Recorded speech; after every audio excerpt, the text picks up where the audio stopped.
ইসলামী ছাত্র আন্দোলন বাংলাদেশ। ইসলামী ছাত্র আন্দোলন এদেশের মানুষের অধিকার প্রতিষ্ঠার জন্য যখনই সময় এসেছে রাজপথে নেমে তাদের জীবনকে উৎসর্গ করে দিয়েছে।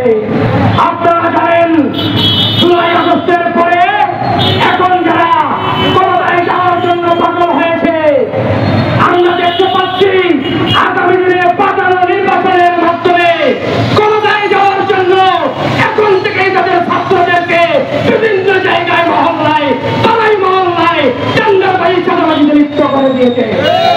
আমরা বলতে চাই ইসলামী ছাত্র আন্দোলন যতদিন বাংলার জমিনে থাকবে, ইসলামী ছাত্র আন্দোলন যতদিন বাংলাদেশে থাকবে, এই চাঁদাবাজদের মুক্ত চাঁদাবাজ মুক্ত সমাজ গঠন করবে ইনশাআল্লাহ। সংগ্রামী সাথী বন্ধুগণ, আজকে সিলেটের মাটি থেকে সুস্পষ্ট ভাষায় বলতে চাই, পীর সাহেব চরমনাই ঘোষণা দিয়েছেন আগামী নির্বাচনে ইসলামপন্থী নির্বাচিত হবে একটি।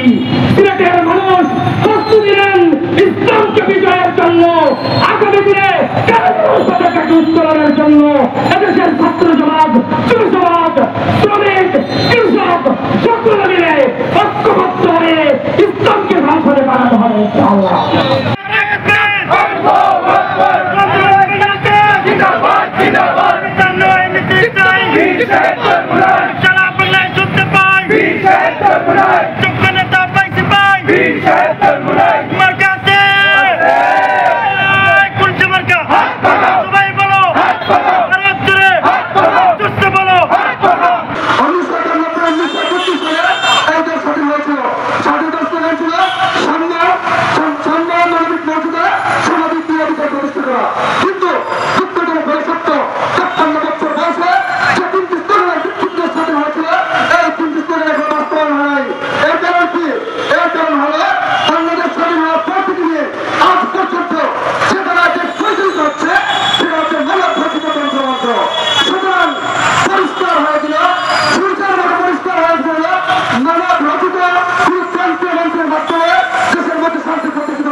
আজকে এই ছাত্র আন্দোলনের এই মিছিল পরবর্তী সমাবেশ থেকে সিলেটের ছাত্র সমাজকে বলতে চাই, আসুন আদর্শবান ছাত্র যদি গঠন করতে হয়, আদর্শবান জীবন যদি গঠন করতে হয়,